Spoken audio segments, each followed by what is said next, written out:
Hey, buongiorno.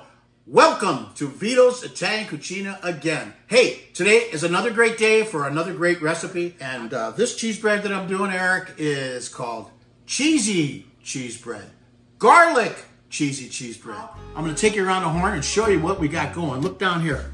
This is mozzarella cheese. Look how gorgeous that is, huh? And then over here, this is for the topping for afterwards, some parsley. And then we use 1 stick of butter. Then we have 6 garlic cloves, okay? Now you say to me, garlic cloves, they don't look like garlic cloves. Well, you know what? I go to Trader Joe's and I get these. These are the best in the world. I love it. Look on the backside. They come in little squares like this. You push them out and they're frozen, okay? And each one is a clove of garlic. So I decided to use 6. So for this 1 loaf of bread, I'm using 6 garlic cloves. And then, ciao for now. Arrivederci. Ciao.